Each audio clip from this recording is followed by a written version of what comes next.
This show is sponsored by ActiveFlex.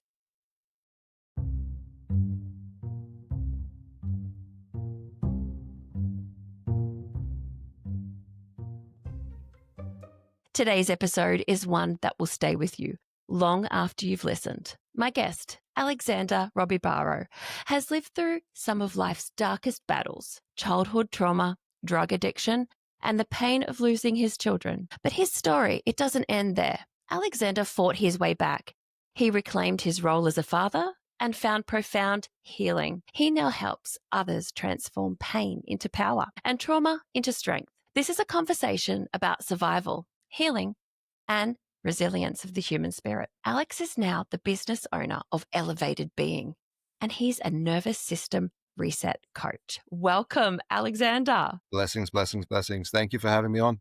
It is my pleasure. I've watched you on Instagram, and the inspiration that you bring through is really evident, and I can't help but watch your stories and your videos, and I think it's amazing what you've been through and the challenges, and then to come out as this person now with such growth. Thank you. It has definitely been a challenge, but one that I look back on and am extremely grateful for everything that I've had to be through, because it's gotten rid of the layers that didn't serve me anymore and allowed you to see the man that now sits here in front of you. Yep. So, Alexander, take me back a little bit, back to the beginning. What was life like for you growing up? My parents were divorced at 5, typical split family sort of stuff. Saw dad on the weekends. It was normal, I guess, compared to, what you would call normal. There was nothing major that really happened through the early-ish years. But now when I look back at it, there was just a lot of suppression of emotion. The actual divorce itself, not having dad around, left wounds and abandonment and things like that. I remember telling myself pretty much when that happened that I needed to become the man of the house. So I sort of didn't allow myself to be much of a kid without even realizing it. It was all sort of subconscious. Then a little bit later on into my childhood through school, I was always a fat little chubby kid. So I was always a little bit outcasted as such and tried to fit in, letting go a lot of myself to make myself fit into groups and things like that. Into high school, same sort of concept. In year 8, dated the hottest, most popular girl in the school. But I was still that fat little kid, so I didn't feel worthy enough, and I dieted and stopped eating and lost a heap of weight, just to sort of make myself feel worthy. Before that, actually, I was sexually abused. That was sort of acknowledged, but then didn't really work through either. Had to still see the person, and still do, to be quite honest, every now and then. So I've had to work through those emotions. I was always pretty decent at school, but never enjoyed school. So I wasn't in class as often as possible. Usually outside. That's a common theme. That's a common theme with all of my guests, including myself. Mm-hmm. I guess the authority side of things. I didn't like to be told what to do and how to do things. Yeah, that state of control. Nice. I recognize that one too. Can I just take you back a little bit? So in the years between 0 and 7 is where we learn what we feel about ourselves. This is the critical age in a child's life where we have an internal dialogue. And for you at 5 to have the internal dialogue of you're now the man of the house, that's pressure. And then the loss of your father, that's emotional. What age did you encounter this person that was giving you that childhood trauma of sexual abuse? About 10, 12. Yeah, about then. So this is about the time that you met that beautiful girl at school and started dating the girl? Actually, yeah. Now when I go think about it, it would have been around that same sort of period, 100%. That struggle you must have had internally, I can't comprehend that struggle. Yeah, well, when you have all your power taken away from you, the outlets that you try to find to make yourself feel powerful, feel worthy again, to have some sort of stability and control of your own body. As we know, the pains and the traumas create the strengths, but I didn't understand it back then. I buried everything. I started dealing with a lot of anger issues and was in anger management and things like that through school. One ever ask, why are you angry? Did they look for the cause of this fury? Never. But You were just punished. pretty much every time you get angry and you outlash in any which way that you want or needed at that point in time to be acknowledged was always looked at as wrong, because you obviously do it in the wrong way because you're reacting to something, not acting to something. So the reactions are always going to be worse. So now when we react to something, it's out of impulse. We're doing it out of fear. So all of my reactions that used to happen weren't ever nice. I would always argue with people or whatever the case may be. I ended up in a fight very early on and then realized hurting people wasn't the way around it. So I just started hurting myself. Brick walls, trees, poles, traffic lights, whatever. Whenever I felt an overwhelm of emotion that I couldn't deal with, I used to just go for a walk and punch. I've had all my knuckles pretty much sitting at the back of my hand. Every few weeks, I'd have fractured wrists and things like that. And it was just one of those things that was like, oh, well, that's what he does. But never really looked into any further. Why? Why does Alex punch things that are going to break his wrists? That should have been the question. That should have 100%. been the question. The person, were they known to you? Were they, I don't mind if you don't disclose who they are, but were they known to you personally? Unfortunately, yeah. Close family friends, if you want to put it that way, but without having to go into further detail. It's people that are still within the extended family, if you want to put it that way. So there is certain interactions at bigger events that we do have to come into contact. I'm thankful that it hasn't happened in a few years. So the last time it did, I remember sort of semi-blacking out because of rage and anger, and I disappeared. I had to walk outside and walk off for a good hour just to re-regulate my nervous system back down. And it wasn't long after that the cake was cut at that present point in time. Grabbed my kids and I left. I wasn't feeling comfortable or safe in that environment. So I do what I normally do. I have to pick myself up and leave. I trust my energy so much more than anything else. So as a child, you didn't report this to anybody? Not mom, not a So it guidance was counselor? it was reported as such. It was acknowledged, spoken about, but then nothing more was really done about it. And not reported to the police? I guess it seemed like it wasn't a big enough deal. They must have dealt with it the way that they did at that point in time. To be quite honest, I don't really remember how it was completely solved or had a solution to. I remember it being spoken about and then it was sort of left at that. Who did you disclose to, and at what age? My mum when it happened, and pretty much it's that night when it happened. Yeah, always have been, still am very thankful and that I can speak to mum about everything and anything, even with my dad. But me and mum have always had that connection where I've been able to express however I need to, whenever I've needed to. So yeah, it was addressed. It was acknowledged. There was no real major solution or anything else after that though. You were punching brick walls afterward. Yeah. Would you consider the police now? Would you consider reporting it now? No. Not that I don't think that the person deserves to have their repercussions as such, but now with my understanding of the universe, karma's going to get theirs in whatever way that they need to anyway. I don't have to wish ill upon anybody or force that ill intent on anybody. I've worked through those emotions and been able to let go of them so they don't affect me anymore. And I respect that. And I think that's huge. But do you think that you were the only person that this person affected in that way? Possibly not. That's It's the been reason. 100%. And this is also why I do what I do, though, to give the people the strength and the ability to speak up about the things Yeah. that they've been through. Because until sort of a lot of these last few years, I didn't have the ability to think into and feel into those emotions and why they were there. Because my nervous system never had the space to be able to acknowledge more of the hidden emotions that I subconsciously buried inside of my Oh, body. you pushed it. You pushed it down deep. You would have. So currently the statistics in Australia, you may know, is 1 in 5 Australian children will be sexually abused by the time they turn 18. So if you're thinking about a classroom of children of 25, you're looking at 5 of those kids in that classroom will be abused sexually before they turn 18. The statistics are there. That's Bravehearts is the charity that I have done a lot of work for. So charity work for raising money to educate kids in schools. I really wish that someone like that was there for you in those days so that you could have understood that it wasn't your fault. And a problem shared is a problem halved. So being able to open up and talk about it. Did you talk to your friends about it or your girlfriend? No. No.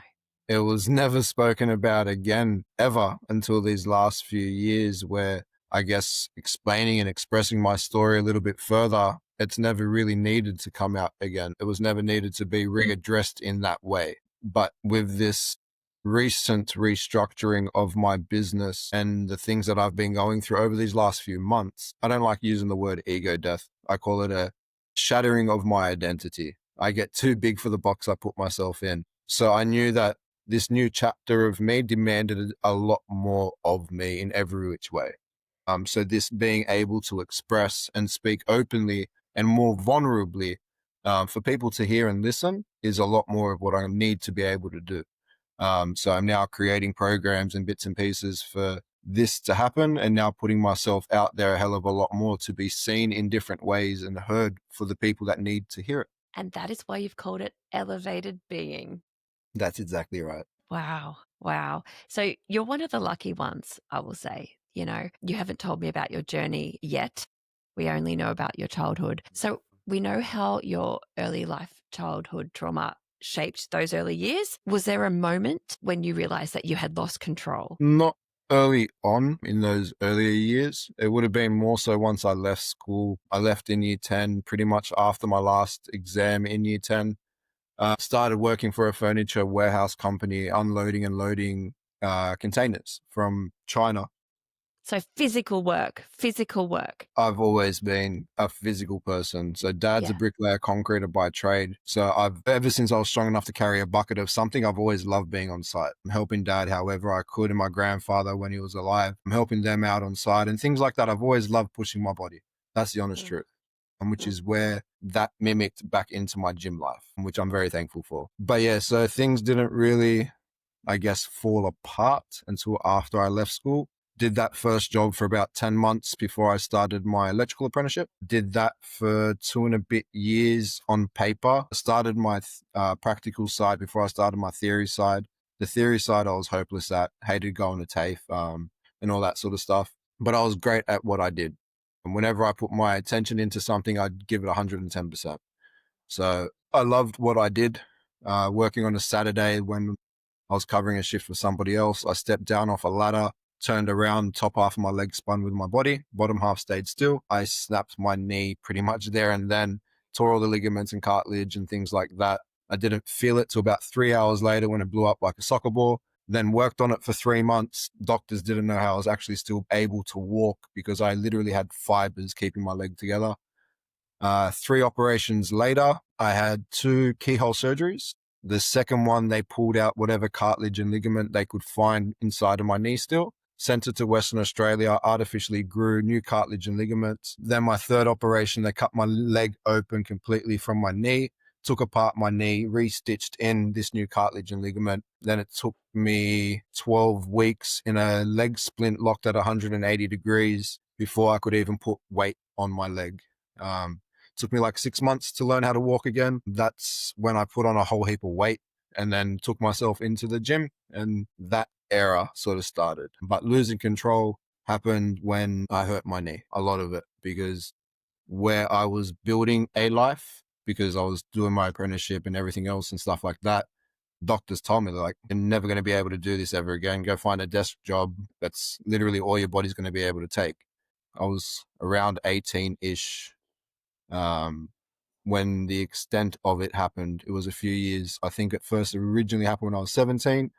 And then, yeah, like life got really hard. I remember being in the backyard of my mom's house, breaking down and screaming and crying and telling her I didn't want to be here anymore. I was 18 with my first ideas of suicide because life literally was stripped away from me from an injury that I had no capabilities of stopping or happening, changing or whatever the case may be. I just had to work through it. So, yeah. On top of trauma, there's two things there. So, and again, you're not the first guest to say at such a young age, either I've failed or life is failing me, and having those feelings. 100%. It's definitely a very common thing, I guess, with how society is these days. And not to say that it's only men that struggle to express themselves, but it makes it a lot harder for a man to express themselves. To talk about their pains and emotions or the things that they're struggling with doesn't make you look like a man anymore if you're speaking about the things that are going wrong. And again, I guess subconsciously, because I told myself I was going to be the man of the house, I knew what men were from videos and things like that and movies, and they never expressed emotion. That's right. They were big, built, strong Yeah. men that never showed anything. They just did what needed to be done and got it done. Yeah. So with my understanding and seeing dad just always working and my grandfather always working and everything else, I was just like, okay, well, what do I got to do to get the next thing done? Yeah. Yeah. The injury with my knee, I put on 20 odd kilos because I was sitting in bed eating a loaf of bread every day because I couldn't move.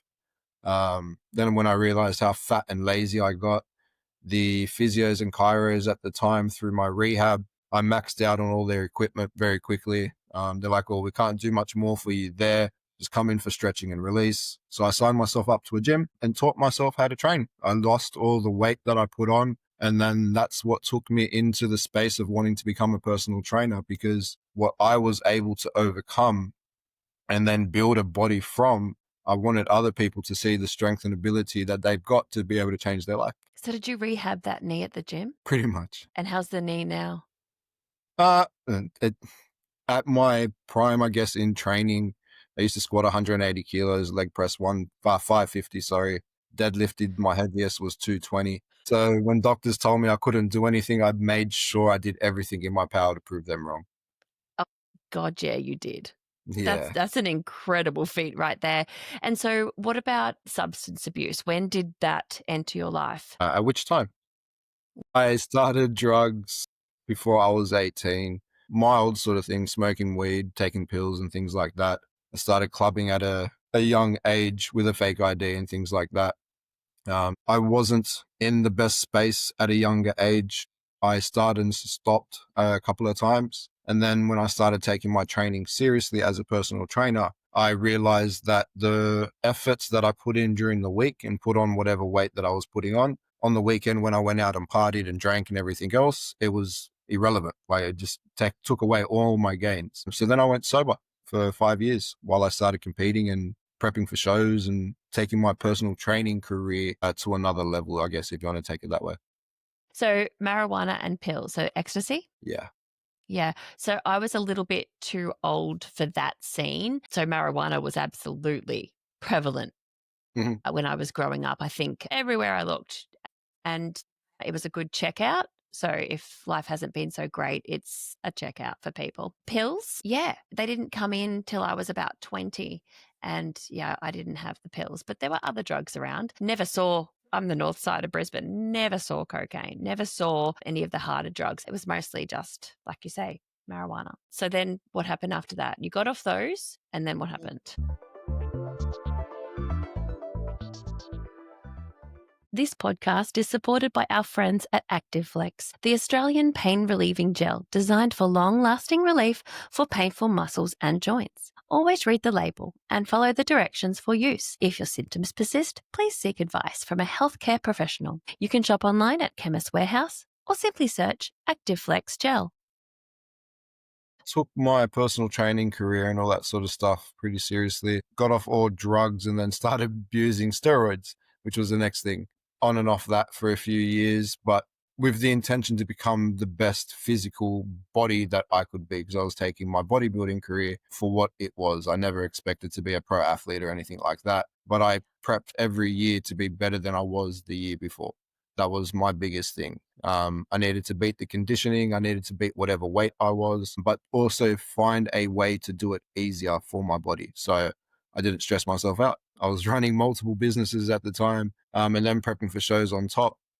It was a lot. So if I could find ways to make it simple, then that's what I was doing. Yeah. See, you've got an inner strength. So being able to push yourself and beat yourself each year, like I think I'm too lazy. I go to the gym and I play tennis and I just love it. And Yeah. I keep in shape that way. Yeah, that's some serious strength you've got. Thank you. I take it, I guess, from things that I just had to endure through life. but then just taking the fundamentals of hard work and consistency to everything that I've always applied. I'm grateful for my dad and my grandfather to show me that hard work always prevailed. Yeah. So it was never a matter of what my body was capable of. It was a matter of finding out how far I could push it Mm. and make it capable of. Yeah. And that was my biggest thing with training. That's the reason why I could always, I guess, progress and never really plateau, because I just found new ways to push my body in different ways that made me feel even better and stronger and more able. So that's all I did. So then after the steroids, what happened then? So once I got off all the party drugs and all that sort of stuff, I was sober off those things for about 5 years. Steroid use got introduced while that training period was on. Then I guess the reintroduction of drugs came through when my marriage started falling apart. Not knowing how to deal with things and cope with things and stuff like that. There was a minimal use towards the end of our marriage, but then I abused it, something severe, once I left the house. Another common one. Yeah.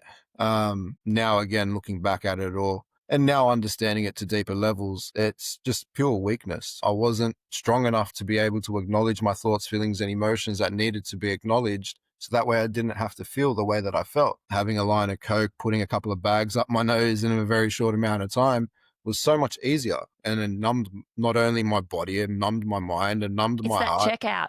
It's that 100%. checkout. Different type, more expensive type. That it is. I haven't, and I don't want to even think about looking back at the amount of money that was spent in that time, because I'm pretty sure I would have been able to put a good deposit down on a house or whatever the case may be. Oh, yeah. But yeah, it's lessons that we all need to learn. I abused it to the point where life got too hard and I tried taking my life with it a few times. I put that much into my system that it would have stopped a room full of people's hearts. So I laid there consciously unconscious on the floor, dead, feeling layers of my body just disappear.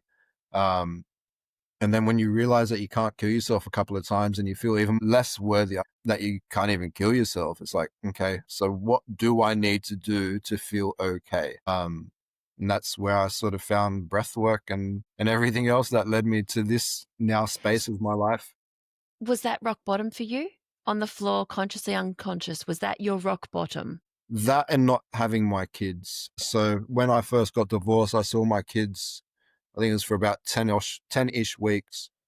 And then my ex-wife at the time put an AVO against me for domestic violence because I broke the drawers of my dresser. When I was walking out of the bedroom, I punched it and put a hole into it. So I had warrants for my arrest for that. And my solicitor at that point in time told me just to not worry about them evaded or whatever, because they were just going to use that information against me when I got to court. So he's like, we'll just deal with it when I got to it. So yeah, I was living in a constant state of fear and anxiety because one, I was always looking over my back, wondering when I was going to get picked up by the police or whatever. But because she had also put this AVO against me, I had no option, I guess, to reach out to find and see the kids. So it was close to 10 months that I didn't end up seeing them for. And in that time, obviously, I went downhill, downhill, downhill. The drugs got worse. I tried killing myself those few times. But then it was around Christmas. We sent balloons and presents and flowers and that sort of stuff to the daycare. And they were told that it was from the daycare, not from us. And I never had court orders not to see my kids or anything like that. I just didn't have the ability to see them. So I knew that if I was trying to reach out, then I was breaching AVOs and things like that because I was creating communication. So I never had that ability, but I never had restrictions in seeing them either. So when I found out that they didn't know it was from us, the next day I told my mom I'm going to the daycare. I'm seeing my Yeah. kids. Yeah. Whatever was going to happen was going to happen.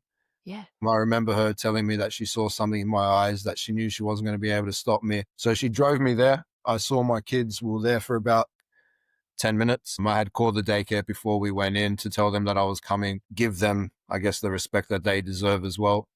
Saw them, they cried, they were scared of me. When they warmed up that little bit, we were able to cuddle, we were able to give each other the love that we needed at that point in time. As hard as it was also the most beautiful reconnection. I got a sudden wave of emotion that told me I needed to leave. So I said goodbye, told him that I'd see him again soon, jumped back in the car, went home. By the time we got into the driveway, there was a few paddy wagons there. They arrested me for the AVOs and things like that and blah, blah, blah. But at that point in time, I really didn't care. That's the honest truth. So would that have been the childcare that called the police or your ex? Probably my ex, but would have been the childcare that let her know. Yeah. Just, I guess, them doing their own legalities as such as well. Yeah. And what happened at that point? Was that a conversation with the police or were they arresting you? No, no, I was getting arrested. There was no ifs or buts about that. I Yeah. got out of the car. There was, I think, 6 or 7 of them. They all walked into the driveway. They blocked the driveway. It happened in front of my grandparents when they And were your still. mum was with you though? Your mother was there? Yep. Good. I didn't resist or whatever. I knew what No. was going to happen. It was what it was at that point in time. Yeah, so they took all my jewelry off and everything else. They threw me in the back of the paddy wagon, got taken into Fairfield Police Station. I was there for a bit. That story's a bit funny because I went from one station to another, strip search multiple times, this, that, blah, blah, blah, blah, blah. But then, like, there was certain, I guess, procedures that they needed to do that didn't seem like they were done properly or they didn't care for. But it was like also just getting back at me because I guess I had made them work for 9 months or whatever it was, 10 months. So it is just what it is. But yeah, to be quite honest, I was the happiest at that point because I had just seen my kids. I was able to hold them, give them a kiss because I didn't have anything holding me against seeing them. I was like, I'll do this 100 times if I needed to, just to be able to hold them. So What did the police have to stand on then? How were they able to arrest you? evading warrants and things like that for so long. And then I guess, yeah, it was mainly that, I'm pretty sure. To But be that quite was your honest, advice. That was your advice from the lawyer. yeah, yeah, 100%. And the shitty thing is, once I got arrested and we spoke to my lawyer, he's like, well, I'm not getting you out. I'm only taking care of your family matter. So he's like, get someone to get you out. So I was sort of left stranded there again for a little bit longer, which then thankfully I was able to get a public defender that got me out and then got my actual solicitor that I originally wanted to use. Bless his soul and his company. Because as soon as they got on board, I had my kids back within a few weeks. Yeah, it was crazy. When he took over and his company took over, I was told that the other solicitor that was looking after my case in the beginning pretty much filled the paperwork out wrong and I wasn't ever going to see my kids anyway. Yeah, it was messed up. Like it was And how meant old were to. you? Were you in your 20s? So I got married at 25. This happened when I was 30-ish. Yeah. And how long were you held at the It was like station? 36 hours or whatever it was. Yeah. And then your new solicitor got you out. And then Public defender got me out, and then my new solicitor took over everything after that. beautiful. And were you abusing substances at that point? No, I had already stopped. You're incredible. Yeah, thank you. You are incredible. That's a Yeah, spiral that you could have taken. 100%. It was, I think, the New Year's before that I already had gotten off coke, and stopped using all that sort of stuff. So I had cleaned my body up. I got back into the gym a little bit and started moving and understanding myself that little bit more. Did you stop associating with people and friends that were in that scene? Was that Stopped something you had? associating with everyone. Did I you? disappeared from everybody. I became the biggest shadow in every sense. You wouldn't be able to find me. Once I got my kids back, I disappeared from Sydney. My dad was living up the mid coast near Foster, inland about 30 minutes. He's got a couple of acres up there, and I asked him if I could move up. I bought myself one of those expandable tiny container home things, took over the bottom acre of his property and lived there for 3 years. And that's where I've done a lot of this work. Took myself away from the world to find myself. And I found layers and layers and layers and years and lifetimes of who I've been, and the information that those people have been able to receive through their lifetimes that I am now able to understand, acknowledge, and use in this lifetime. So all your friendship circles are new? You don't have anyone from your past life that you can Oh no, connect with? there's still a couple of people. The way that I've always looked at best mates, they're always going to be there for you, no matter what stage of whatever it is in your life. I've got to thank a couple of those boys because they were there to save my life. So there was nothing in me that could ever turn my back on them. We may not speak every day or see each other as much and things like that because our lives are different, but love them to death. That literally kept me on this earth. So there's nothing I wouldn't do for them And I still. bet you met them at school, primary or high school. Actually, One, we went to the same high school. He was in the year above me, but we never spoke at school. We actually met when I started my security job for Liverpool Westfields. Yeah, Those long-term friendships, they're just something else, right? 100%. Valuable in every which way. And they know you, they know the core you. Definitely. Yeah, Yeah, I've always said in life, there's going to be a handful of people that you can count that will be there for you as friends. Everybody else will be an acquaintance. absolutely. Absolutely. And living on the acreage with your dad, did you travel to see the kids? How did you navigate the children? Yeah, because it was my decision to move so far away, I never stopped myself from seeing my kids. At that point in time, I was seeing them fortnightly on the weekends. So I would drive the 3.5 hours back to Sydney and pick them up in the afternoon, drive 3.5 hours back to the coast that afternoon. Would spend the weekend up the coast. So it was like a little holiday for them every two With weeks. them, how Yeah. absolutely divine. And then Yeah. every Sunday we would drive back, drop them back to their mums, and then I'd drive back to the coast Sunday night. So your recovery itself, and I'll talk about this last recovery that you made. Did you get support for that, or was that you on your own? That was you being a shadow, so you didn't reach out to any services. No, I've done everything on my life on my own. Don't get me wrong. When I say I've done it on my parents and things like that have always been there, but I've never really used anybody to get through anything. A lot of people probably didn't even realize what I was going through till the ends of it, because again, I am very to myself in everything that I, Independent. yeah. The businesses that I've built, I've done on my own. The things that I've had to understand, I've understood them on my own. The training and things like that have helped me to create the mindset and the strength that I've got. I had to do those reps. I had to do the walking. I had to do the dieting.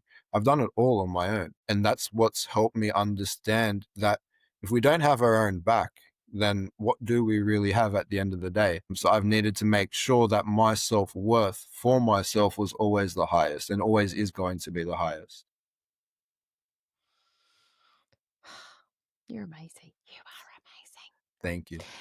So how did you, Alex, how did breath work come into your life? So my anxiety and depression was so bad that I didn't know how to breathe anymore. I was having anxiety attacks multiple times a day, to the point where I'd black out and pass out and things like that. So I didn't know how to breathe through my nose, for one.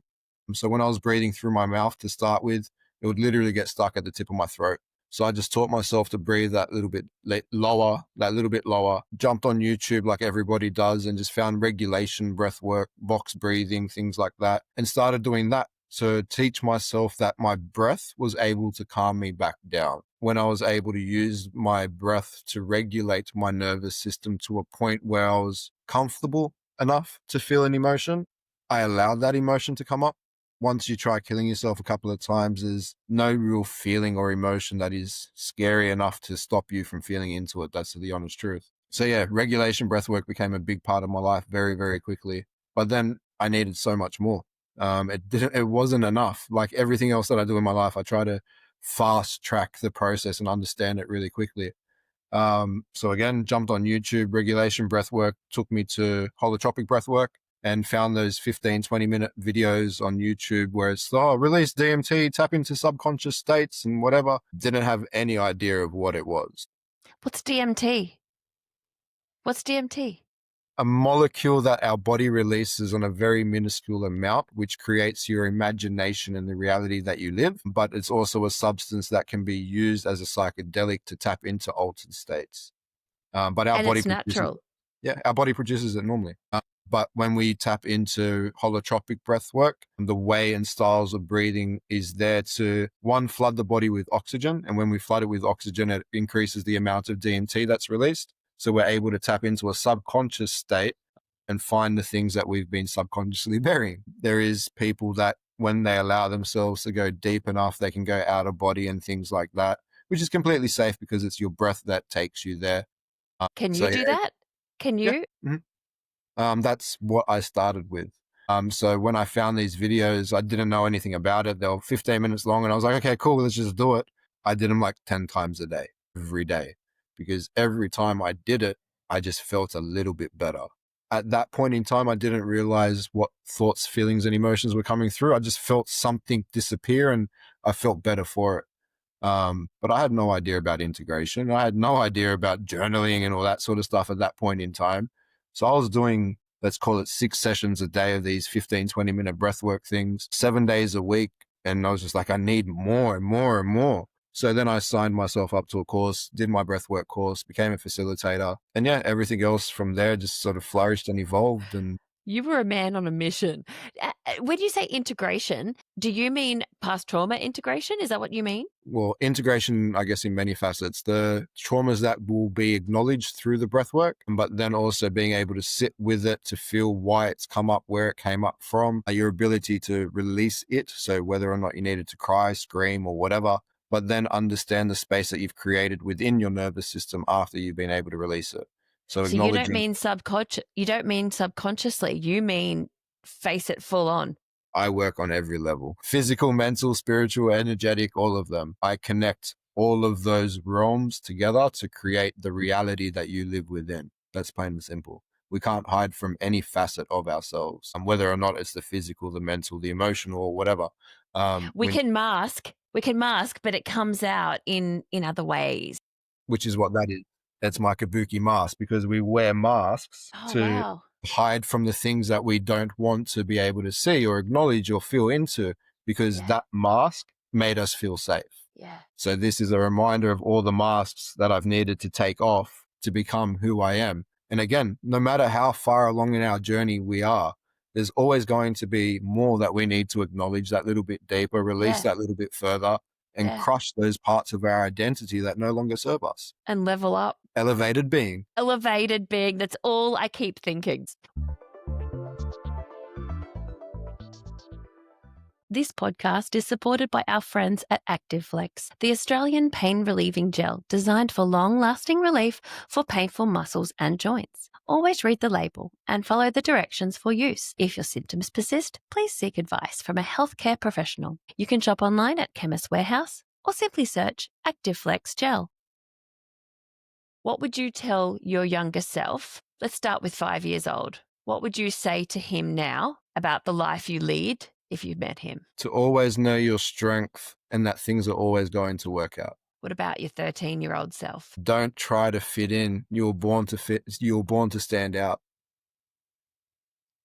Yeah, I believe you were. I believe you were.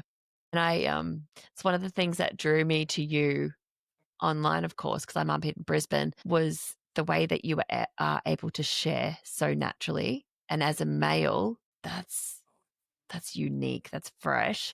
And that is something that so many people will be drawn to, because there's so many people, and particularly females, that love to heal and love to share, but seeing it from a strong male, Thank you. it's something special. It's taken a lot, to be quite honest. The ability to be able to express thoughts, feelings, and emotions from somebody that that was never able to. It's only been these last couple of years where I've let go a lot of those traumas and I guess the external validation that I used to seek. And the more I'm able just to be me and allow myself to be as vulnerable and raw as I need to be, I've realized the more I get accepted and received. But it's still been an extremely hard process. The people that I guess don't listen to these podcasts that I do, they only know still from a surface level, from what I get to share on social media. But the people that have sat with events, the breathwork events and stuff that I used to run, more people that come and do programs and mentorships with me, they get to understand me on a deeper level. They see and hear more of the stories, which people don't get to see normally, which is where this new chapter of being a lot more vulnerable and seen, to allow a lot more of abundance in life to be coming in, but also to be able to have those people that need to receive it in a different way to be able to receive it, because I'm done keeping myself smaller and smaller just to accommodate life. I don't want boundaries and limitations, because I see the sky as my starting line and the universe as the journey itself, and I don't know where the finish line is going to be. So I just want to keep expanding in every which way. So where do you want to go? Where do you envision yourself in 10 years then? 10 years, I would love to not have to work full time anymore. and be able to give my kids so much more of that time, attention, and energy, running big retreats around the world. So that way I can travel and do everything. But because I've pretty much created my own modality with the way that I treat with sessions and stuff like that, I'm currently working on facets of putting like a program together and then getting it certified, because I want to help facilitators be able to facilitate, I guess, differently or better in different ways. Not to say that my way is better than anybody else's, because it's not that at all. But your way works. I've worked with the experience of understanding multiple modalities, and the years of the gym have allowed me to understand the body biomechanics, learn how to stretch people, learn how to do the acupressure and things like that. So now when I've had to understand it on a deeper level, I've gone into the massage, I've gone into the myofascia, I've gone into the central nervous system, I've gone in through the sound healing, the breath work, the frequency work. So I use every modality that I know of, that I've understood, to be able to give the best session and treatment available for whatever that person needs at that point in time. Because there's no one session that will ever be the same. You are a healer. For someone listening today and that maybe they're in the grips of trauma or substance abuse, what do you think the best step for them would be to take today? Acknowledge where and why it is that you're going through what it is that you're going through. Don't shy away from it or hide away from it in any which way. The acknowledgement allows us to release. The release allows us to evolve. So start with small steps. Create little bits of self-love and self-worth. Set a morning wake-up time and stick to it every day.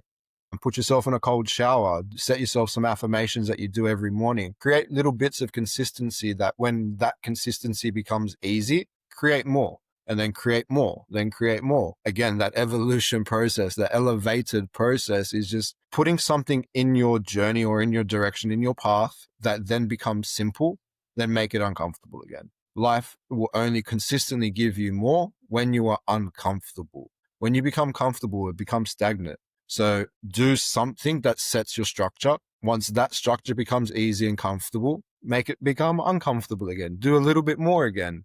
And show yourself how worthy you are of your own time, attention, and energy. I love that. Self love, open hearted, baby steps at a time, but elevate each We day. can't we can't give ourselves too much to do when our body's not regulated enough or has the space to be able to do so much more. It's the little incremental steps that create the regulation within our system that allows us to do that little bit more, or then feel into an emotion or a suppressed situation that we've buried for God knows how long. It's because of that space that we've been able to create within our body that allows us to acknowledge that little bit more.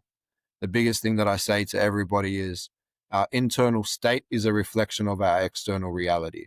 So if you've got chaos and everything else on your internal being and your energetic structure, then life is going to be the exact same for you. You're not going to have opportunities and things like that. It's going to feel like life is always against you because you've never really acknowledged the things inside of you. Yeah. So, moving forward for you, considering it's so taxing for you to go to family events where I'm assuming it was a male, Mhm. is that perhaps you don't need to go to them? No, I don't. Um, Especially like over COVID and things like that. There's many things that I don't do anymore. Unfortunately, with that period of time with the world, a lot of people, I guess, were coerced into doing things that maybe they didn't want to do, but then also create situations and circumstances within their realities. I don't hold grudges in any which way against my family, but I was disowned. I wasn't allowed anywhere near my family through that point in time because I'm not vaccinated and the rest of my family pretty much is. And because I wasn't, well, you can't come to family functions. You're not allowed to be at Christmas. Okay, I'm not coming then. I mean, if that's how it needs to be, then it is just what it is. So that, I guess, created a lot of strength as well to be able to say, I'm not going here, or I'm not doing that. If it doesn't serve me, my body doesn't feel comfortable in those environments, then I'm definitely not going, because it then Yeah. takes me a couple of hours to regulate my system back down. And that's effort and energy that I don't need to do. Yeah. And if you're going to an event and you have to physically leave for an hour to regulate, don't go. Yeah, it's definitely not worth it. No. Alex, I want to just say that I'm looking forward to watching what you do in your life. Like I'm just keep on the internet, would you? Because I Thank just want to see you grow and grow and grow. And I want to watch the healing that you bring to others. I can imagine having a healing session with you would be literally elevated. Thank you. There is definitely some big things coming up in the woodworks, as they say, in this very recent near future, because a lot of the work that I do has been one-on-one, face-to-face, and then the events. I want to expand myself to a bigger audience, obviously, and help hell of a lot more people in every which way. So this whole restructure is about creating more of me for everybody to receive in many different ways. So consultancy, just to be able to walk you through life and do different things so you can process your thoughts, feelings, and emotions. But then also creating online containers for people to do breath work and energy work and stuff like that, either one-on-one or in small groups as well. Yeah, you should get a business coach and build this. It's already in the process, don't you worry. Yes. Now, Alexander Robibaro, my very last question for all of my guests is, Alex, have you ever seen a ghost or a UFO? UFO, no. Ghost, I guess, depending on what you want to say, what a ghost looks like. I've definitely seen spirits and things like that. It's usually in like an energetic blur of some sort. There's only been maybe 2 instances where that energetic blur has given me more of a visual perception of like a face or whatever the case may be. But with everything that I do, I'm very feeling orientated. I'm not a very visual person. So even my dreams don't come to me. I understand the feelings from my dreams and what may have come from it, but I can't remember them visually. So I can see energy, I feel energy, but it's not a very distinct picture. I wish I could see a UFO though. Me too. I'm waiting for the day. I know. I have asked all of my guests that, and most of them have seen a ghost. Probably like 7 of them now have seen a UFO. Yeah, wow. Yeah. That'd be pretty cool. Yeah. Wouldn't it? I guess depending on where this conversation would go, I reckon it'd be so cool to be able to be in touch with intellectual life of a different sort of race that is far beyond what we could ever understand and comprehend. Yeah. And then you wonder, are we just like little ants to them? We are the piece of sand that's on the beach that no one really notices in comparison to everything else. Yeah. Mind boggling. Yeah, 100%. Mind boggling. Thank you so much, Alex. What a Thank you. wonderful chat today. I was really looking forward to chatting with you and to watch your growth, listen to your growth has been a real pleasure. Thank you so much. Bless your heart. Thank you again for having me on. It's been a pleasure. Hi, listeners. If you enjoyed this episode, the next one for you is called I Speak with Ghosts. A couple of episodes ago, I interviewed psychic medium Sarah Marshall. It will give you goosebumps. So search I Speak with Ghosts. If you're enjoying this podcast, don't forget to like, subscribe, and follow, and maybe leave a comment for me. Thanks so much for listening.